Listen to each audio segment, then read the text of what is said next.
Did you know that Americans install over 14 billion square feet of carpet in homes and businesses each year? Well, today I'm in Dalton, Georgia, the carpet capital of the world, and we're going to show you how carpet is made. Well, Jack, that yarn is really flying off there. What is it?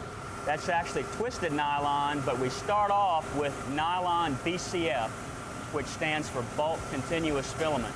They're very small. Very small. You can see there's over 100 filaments here, finer than a human hair. Why nylon? Nylon is the strongest, toughest fiber for carpet. Very resilient. And that's actually twisted into this yarn? Right. We take two ends of nylon BCF and twist together to give this structure in another process. Now, I've heard that the actual the twist actually has something to do with how the carpet wears and whether or not it looks matted down or not. That's correct. Low twist will tend to make the carpet softer, but it won't hold up as well. Higher twist gives you a firmer structure that won't open up and mat and crush down. So this is quite a bit smaller than the actual carpet fibers I'm used to. You use something else for this? Right. We take this twisted yarn, then go through the heat setting process to lock that twist in with pressure, heat, and steam. Then we go to the tufting process. Well, Jack, that looks like one big sewing machine. That's really what it is, Steve. We start with the twisted heat set yarn on the creel.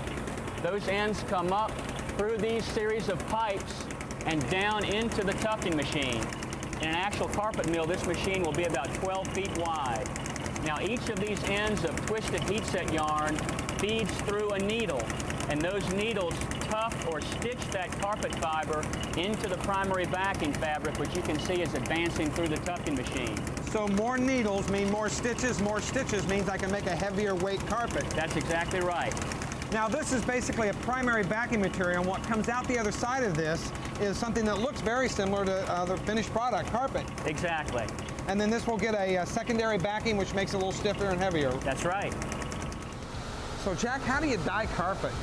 Well, the tufted goods are coming from the tufting machines like we saw earlier.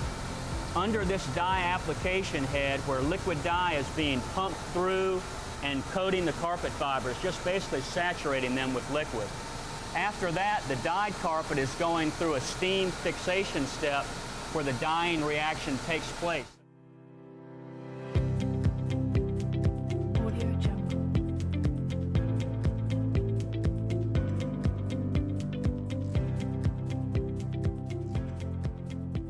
The concept here is basically that stain master goes into the fibers so that it can't absorb any stains from anywhere else. Exactly. Then after the carpet is dried, we go through the Teflon spray application where the Teflon polymer is applied to resist soils. What's the Teflon do? The Teflon, you've heard of Teflon frying pans. It acts to make the nylon carpet surface more slippery to soil so that they don't stick. It absorbs right in. It's gone right in, and if you don't get that stain up very quickly, it's going to permanently stain the fibers, and that carpet's ruined.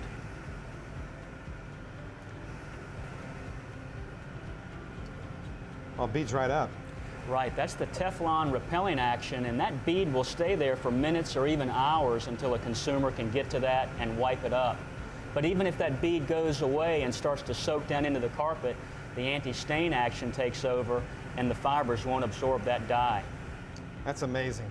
Well, thanks, Jack. Sure. Well, three things to remember when buying carpet for your home. First of all, the fiber. Nylon is considered the best because it's the strongest. Second is the number of twists in the yarn.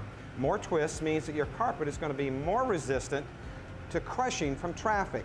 And finally, stain protectants. Stain protectants will make your carpets look cleaner longer for your new house.